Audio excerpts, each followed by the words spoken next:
ভাবা যায় এ ধরনের জিব্রাগুলো যদি প্রতিদিন বাঘের শিকার হয় তাহলে জিব্রাগুলো প্রতিদিন এই জঙ্গল থেকে বিলুপ্ত হবে। ভয়ঙ্কর ব্যাপার হচ্ছে এই জিব্রাগুলো এত দুর্বল প্রাণী হওয়া সত্ত্বেও যার কারণে সিংহগুলো এই জিব্রাগুলোকে প্রতিনিয়ত খাবার হিসেবে চালিয়ে যাচ্ছে, যার কারণে এই জিব্রাগুলো বন থেকে বিলুপ্ত হতে লাগলো দিনের পর দিন।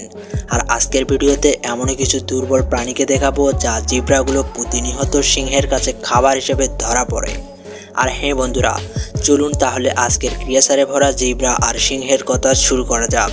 আর হ্যাঁ বন্ধুরা, এই ভিডিওটির ইনফরমেশনগুলো কালেক্ট করতে আর ভিডিওটি মেক করতে আমাদেরকে অনেক স্ট্রাগল করতে হয়েছে, তাই তোমরা আমাদের চ্যানেলটিকে সাবস্ক্রাইব করে দাও। তাহলে চলুন আজকের ক্রিয়াচারে ভরা মূল ভিডিওটি শুরু করা যাক।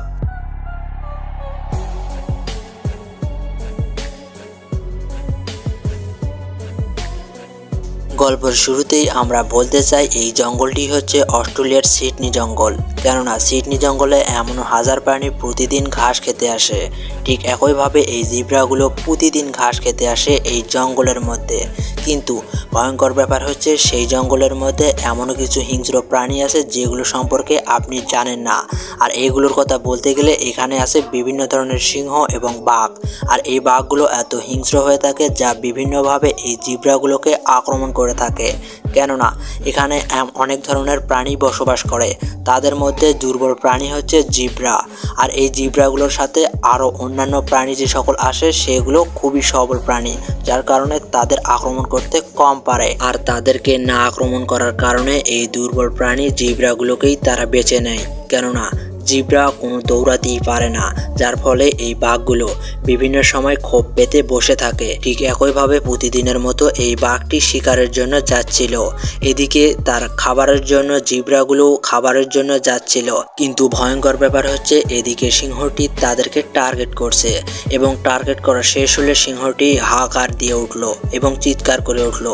ফলে জিব্রাগুলোর শব্দ শুনে আস্তে আস্তে দৌড়াতে লাগলো। কিন্তু মজার ব্যাপার হচ্ছে যে সকল জিব্রা খুব কম চালাক সেগুলো ওখানেই থেকে গেল এবং তারা বুঝতে না পারার কারণে ওখানেই রেখে গেল। আর এই জিব্রাগুলো বুঝতে না পেরে ওখানে থেকে গেল। কিন্তু ভয়ঙ্কর ব্যাপার হচ্ছে সিংহটি আস্তে আস্তে আসতে লাগলো এই জিব্রাগুলোর সামনে। এদিকে সিংহটি মনে মনে টার্গেট করতেছে যে আসলে আমার কোনটি শিকার। অবশেষে তার টার্গেট শেষ। কিন্তু মজার ব্যাপার হচ্ছে এই জিব্রাগুলো এখন পর্যন্ত জানে না যে আমরা বাঘের এবং সিংহের খাবার হতে চলেছি। তারা মনের সুখে এবং মনের আনন্দে নিঃসন্দেহে চলতেছে। কিন্তু মজার ব্যাপার হচ্ছে এই জিব্রাগুলোকে হাজারো সিংহ আক্রমণ করার চেষ্টা করে। ঠিক একইভাবে এই সিংহটি দূর থেকে দেখতেছে যে আসলে কোন জিব্রাটিকে টার্গেট করা যায়। ঠিক একইভাবে এমন একটি জিব্রাকে সে টার্গেট করলো যা আপনি দেখলে চমকে যাবেন। কেননা শুধু এখানে জিব্রাই নয় এবং সিংহই নয়, হাজারো বাঘ আছে এই জিব্রাগুলোকে টার্গেট করে থাকে এবং প্রতিনিয়ত এই বাঘগুলো জিব্রাগুলোকে শিকার করে। ঠিক একইভাবে প্রতিদিনের মতো আজকেও যখন শিকারের জন্য গিয়েছে তখনই কিছু জিব্রা টের পেয়ে গিয়েছে এবং তারা দৌড়াতে লাগলো। এমনকি অবশেষে সকল জিব্রাই তারা বুঝতে পেরেছে যে আমাদেরকে খাওয়ার জন্য আক্রমণ করতেছে।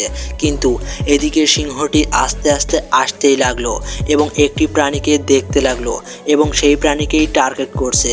কিন্তু ভয়ঙ্কর ব্যাপার হচ্ছে এই জিব্রাগুলো অতি দুর্বল প্রাণী হওয়া সত্ত্বে একটি মাত্র জিব্রা এবং তার বাচ্চা সহ কিছু বুঝতে না পেরে এবং তারা খেতেই লাগলো।